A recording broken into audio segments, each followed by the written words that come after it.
Please click the subscribe button and the notification icon. It will help us a lot.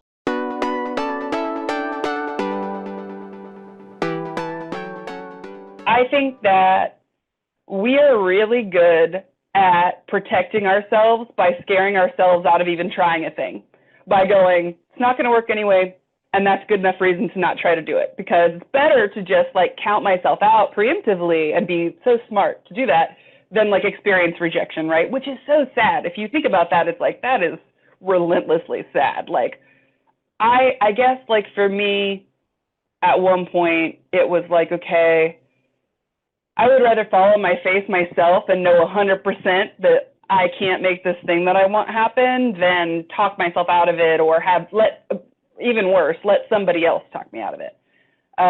Because I think you don't know till you try. The world is small. All those people that you look up to are just people. And at the end of the day, like, the only way to 100% guarantee you can't have that thing is to not even try to do it. But so kind of moving on from that, I would say when I first I was always really concerned about the work, and I still am. Like, the work is the most important thing to me, but I guess I never expected or thought about the social side of that as much as I did after I got my first gig at Laika. One of the things I noticed is that I came into that space and it was like, there were all these relationships and there was all this history with everybody, right? It's like, you know, I worked in the art department, but you would see like this person from the art department that was really good friends with this person who worked over in rapid prototyping, having lunch or whatever. And it was like, there were all these relationships and all this history, and these people were friends, and you felt so, like, as a newcomer, it felt so weird to be kind of outside of that and feel like, oh man, I'm never gonna know anybody or like have that kind of camaraderie thing that these people have. And that always felt so foreign to me, especially after I left and started freelancing, because I work from home a lot. And then as a designer, you just don't get to, by default anyway, come in contact with as many people. Like, a lot of times if I'm PD on a commercial, I'm pretty much only interacting with the producer and the director, right?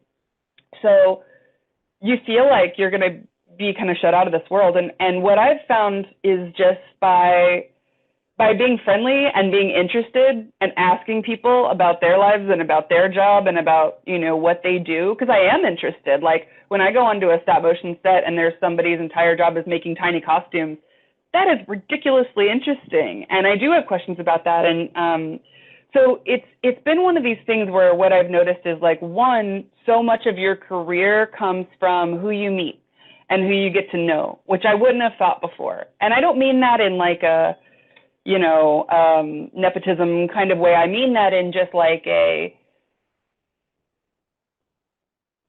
you're going to interact with these people again, you're going to see them again, and being a good person, being a kind person, being somebody who is interested and who sees the value of other people all the way down to PAs is going to pay off over and over again, because it's going to make people trust you and want to work with you and want to share with you and collaborate with you, because it is a collaborative medium. So I guess, like, for me, I just never thought so much about how important it was to come in with a collaborative spirit and come in with an open curiosity about other people and their roles and the thing that you're making together. And that has become such a central thing for me at this point, because now, I mean, I kind of just had this experience the other day where I went back into a studio that I hadn't been into in a minute, and I was like, wow, it's just so great, because now it's like this family reunion every time I go into a place. And I think that's such a wonderful feeling, and it's part of why you get into this job, part of why you want to be collaborative, right, is to like feel like you're doing this thing together. And I think the best jobs are when you get to have that with the crew.